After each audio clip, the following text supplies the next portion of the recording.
মুখ্যমন্ত্রী সফরের দিকে নজর থাকবে। আর এবার বীরভূমে নজর রাখি। বীরভূমের এসপির সঙ্গে অনুব্রত মণ্ডলের একান্ত বৈঠক। এসপি আমানদীপের সঙ্গে একান্ত বৈঠক ঘিরে এই মুহূর্তে চর্চা শুরু হয়েছে। সার্কিট হাউসে এই বৈঠক করেন অনুব্রত মণ্ডল। আর এসপির বিরুদ্ধে বারবার অনুব্রত মণ্ডল সরব হয়েছেন, কিন্তু নির্বাচনের আগে এসপি অনুব্রত বৈঠক ঘিরেই এই মুহূর্তে চর্চা। এসপি আমানদীপের সঙ্গে অনুব্রত মণ্ডলের একান্ত বৈঠক।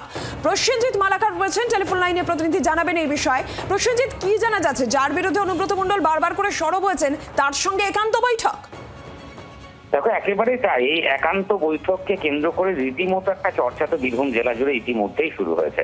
এবং 2026-এর বিধানসভার আগে অনুব্রত মণ্ডল এবং জেলা পুলিশ সুপারের যে সম্পর্ক আমরা পূর্বতন সময়ে দেখেছিলাম, সেই সম্পর্কের উন্নতি করতেই কি বৈঠক, এমনই চর্চা কিন্তু রাজনৈতিক মহলে এই মুহূর্তে চলছে। এবং মূলত বলা যায়, যখন থেকে আমানদীপ বীরভূম জেলা পুলিশ সুপার হয়ে এসছেন তারপর থেকে কিন্তু অনুব্রত মণ্ডলের সাথে যে খুব একটা সুসম্পর্ক বজায় থেকেছে এমনটা কিন্তু নয়। এবং পরবর্তীতে আমরা দেখেছি তিনি যখন কোর কমিটির মেম্বার ছিলেন সে সময়তেও তিনি সরব হয়েছিলেন। পরবর্তী মুখ্যমন্ত্রী তাকে যখন কোর কমিটির কনভেনার করেন তারপরেও তিনি সরব হয়েছিলেন এসপির বিরুদ্ধে। এবং তারপরে এবার একেবারে একান্ত বৈঠক হয়েছে বীরভূমের শিউরি সার্কিট হাউসে অনুব্রত মণ্ডল এবং পুলিশ সুপারের, এমনটাই আমরা কিন্তু সূত্র মারফত জানতে পারছি।